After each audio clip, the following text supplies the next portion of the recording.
take too long, but I will give a brief history of the school.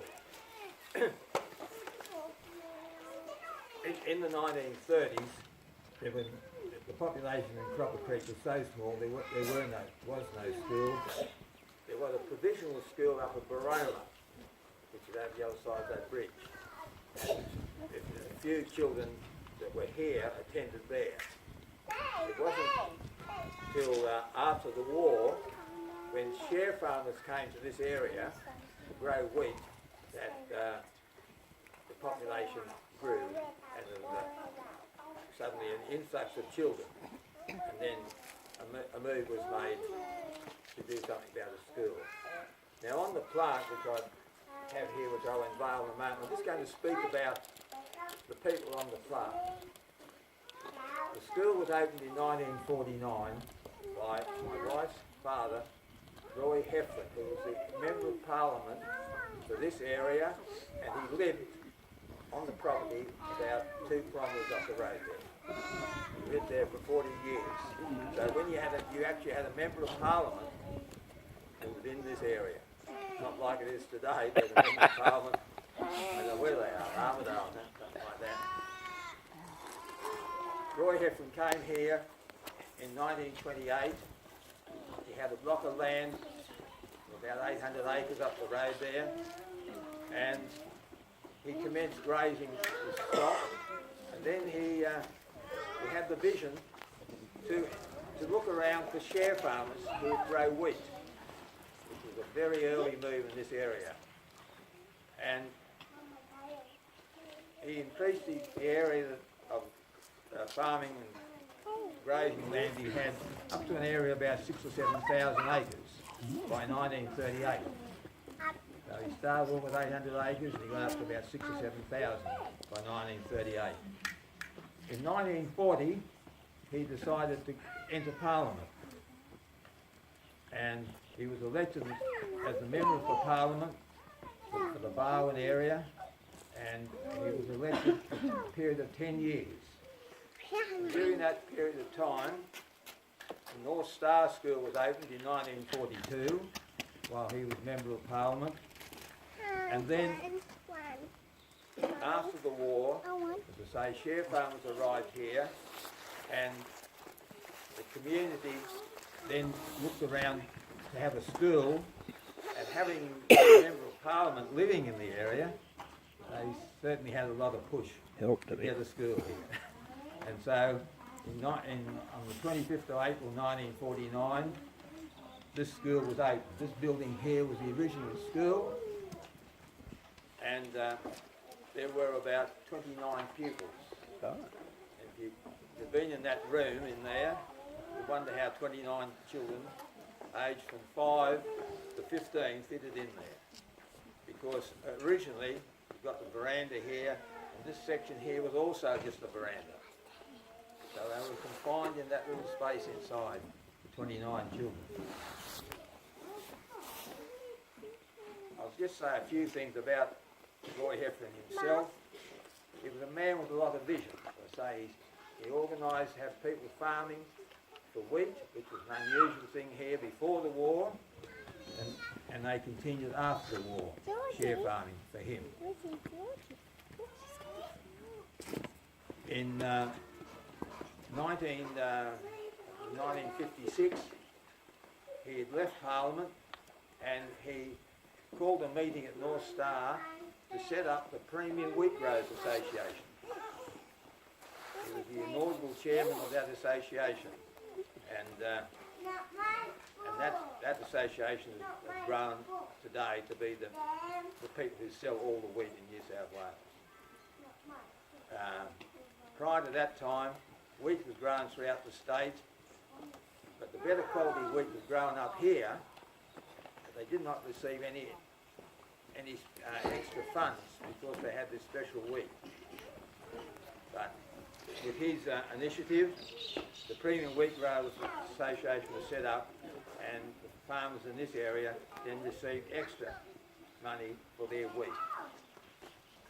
Another thing he achieved while he was here was all bagged wheat in those early days, and the farmers would harvest the wheat, would put in bag stacks, and then merchants purchased the wheat from you. They didn't weigh the wheat, they just assumed that a bag of wheat was such and such, and that was the average.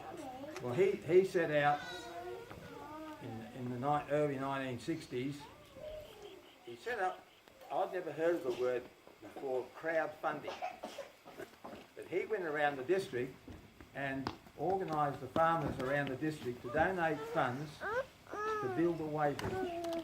And Croppa Creek had the first weighbridge here, was built by the farmers themselves, of which he organised. And I have a book at home in which he's written down the amount of money all the different farmers put in, £100, £50, whatever the things were, the amount were they had, and he collected it all and organised the building of the weighbridge and setting it out. So he was a man had vision for the area.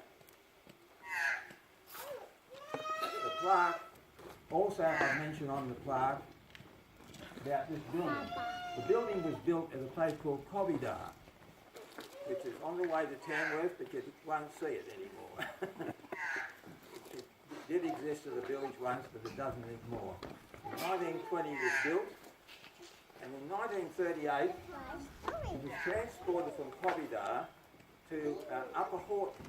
Now if you've been to Upper Horton, way up in those hills, and the school was there till 1948, when the government was looking for a school because timber was hard to get, they couldn't get building materials. They discovered this building was up there, it wasn't being used. Sometime in 1948, they transported this building down here. Now when you think about it, that building in 2 years' time will be 100 years old. And just to give you an idea of inflation in time, it cost $400 to build that building in 1920. And I think that building over there cost $250,000 a few years ago. It's no bigger in size, but that's what inflation is. From $400 to $250,000. On the plaque, I've also mentioned Mr. Neil McGuinness. He wrote the original letters to Roy Heferen to inquire about a school being set here, and he wrote down all the names of the pupils who were available to come to the school, and of course having a Member of Parliament here, something was done. The first teacher was a Mr. David Hamilton. I can't imagine what it must have been like for him coming out here, coming into this small room, 29 children, and they ranged in age from 5 to 15. And I would guess, I didn't know the man, but I would guess that it was probably his first year's teaching, and this is where he was sent to run this school. And so I put the plaque up.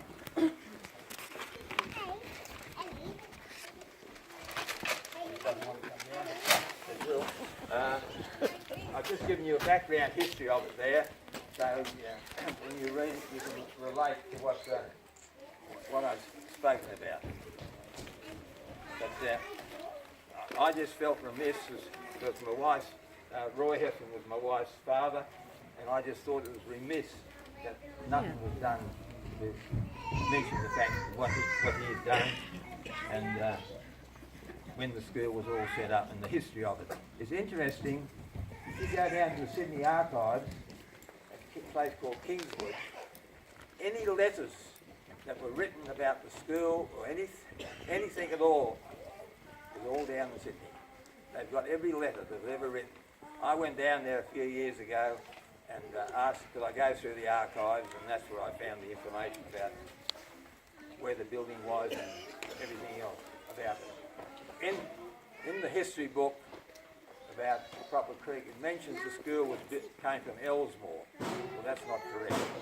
This is the actual fact, because down there in Sydney they've got all the records. And any letters anyone wrote, to complain about anything, they've got it all down there. Yeah, it's quite amazing how they kept the records. At any rate, I thank you for your attendance, and we're very happy, the family's very happy to put the plaque there for the history of the place. Thank you. Another initiative of Stephen Roy Heferen, which we are forever grateful in the district, was his presentation of a shield called it's now called the Heferen Shield for competition amongst primary school children.